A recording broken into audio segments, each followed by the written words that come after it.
My grandmother gifted me her $1,900,000 mountain lodge. The parents who cut me off. Have you ever had a moment so intensely unfair, you could taste the injustice?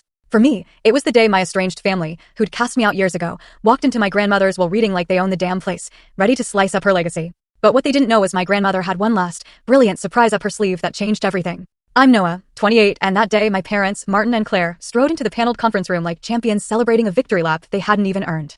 I hadn't seen them in years, not by my choice, but by theirs. So the first thing that hit me wasn't shock, it was a ghost. The scent of my grandmother's lodge clung to their expensive coats, that deep, comforting mix of pine sap and wood smoke that used to mean hot cocoa and chess by the fire, with one missing pawn. They stood behind the big leather chairs at the long oak table, nodding at each other with these business-like grins, as if the lawyer had laid out a platter of success just for them. My dad wore that cool, careful smile he probably practiced in mirrors before job interviews.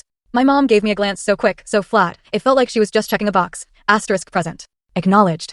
Dismissed. Asterisk between them sat my older sister, Elena, silver watch glinting, crisp ponytail, flipping through a legal pad like she was prepping for a quarterly review. They didn't sit near me. They didn't speak to me. To them, this day was already decided. You know, I never thought I'd be the type of person who remembers the exact way light falls across a floor during the worst moments of their life. But I remember that conference room window, framing a perfect slice of the mountains like a painting. September air drifted in, carrying tiny motes of dust that danced in the sunbeam, breaking against the lawyer's briefcase. The lodge itself? It sat about an hour outside town. 3 stories of cedar, hand-carved railings, steps that creaked and sang at night. I always believed it had a pulse. If a realtor's sheet said $1,900,000, that number was just the outer skin. Inside, it was birthday cakes and heavy quilts, my grandmother humming old lullabies from the old country, and the way she could read a room before anyone else even realized there was a room to read. And now I was supposed to sit there, listening while people who hadn't spoken to her in years decided how to cut it apart. If this sounds melodramatic, I promise you, it wasn't. It was slow. It was the particular quiet of winter arriving early, chilling you to the bone.